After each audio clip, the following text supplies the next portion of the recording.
Gaza city एक बार फिर बड़े सैन्य अभियान की आहट महसूस कर रहा है।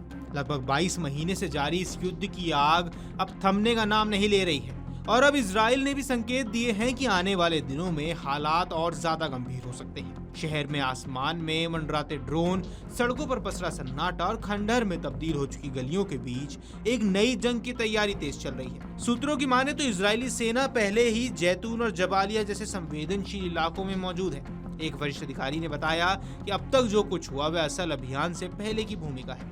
असली ऑपरेशन कुछ ही दिनों में शुरू हो सकता है। इसी बीच बुधवार को सेना ने पुष्टि की कि रक्षा मंत्री ने गाजा सिटी के घनी आबादी वाले हिस्सों में कार्रवाई की मंजूरी दे दी है। इस बार की तैयारी कई ज्यादा बड़ी है। 60,000 नए रिजर्व सैनिकों को बुलाया जाएगा और जो 20,000 सैनिक पहले से तैनात हैं उनकी सेवा अवधि बढ़ा दी गई है। ये कदम बताता है कि इजराइल इस बार गाजा में लंबे और गहरे अभियान की योजना बना रहा है। सेना का कहना है कि इस ऑपरेशन का मुख्य उद्देश्य हमास के भूमिगत सुरंग नेटवर्क को ध्वस्त करना है। यही सुरंगें इजरायली सुरक्षा के लिए सबसे बड़ी चुनौती मानी जा रही हैं। लेकिन इस योजना को लेकर सवाल भी खड़े हो रहे हैं। मानवाधिकार संगठनों ने चेतावनी दी है कि गाजा में पहले से ही मानवीय हालात बेहद खराब हैं और इस नए अभियान में स्थिति और ज्यादा भयावह हो सकती है। गाजा की एक बड़ी आबादी पहले ही अपने घरों से बेघर हो चुकी है। कई मोहल्ले मलबे में तब्दील हो चुके हैं। लोग भूख और बीमारी से जूझ रहे हैं। पीने का साफ पानी और दवाइयाँ यहाँ सबसे बड़ी विलासिता बन चुका है। ऐसे में एक और बड़ा हमला स्थानीय लोगों के लिए तबाही से कम नहीं होगा।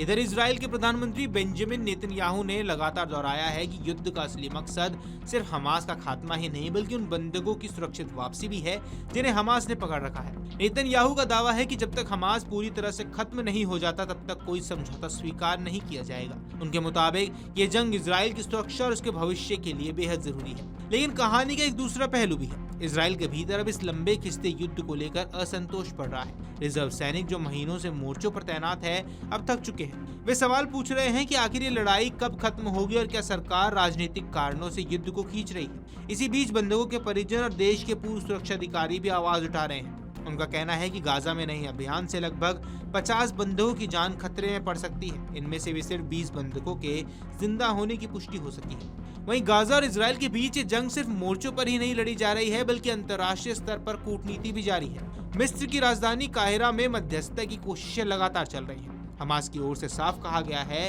कि वे केवल तभी बंधकों को छोड़ेंगे जब इजराइल स्थायी संघर्ष विराम की घोषणा करेगा और अपनी सेनाएं गाजा से वापस बुलाएगा।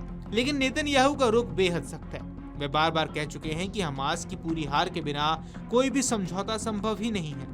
इसी बीच इजराइल की खुफिया एजेंसी शिन बेट के पूर्व प्रमुख योराम केहन ने भी चेतावनी दी।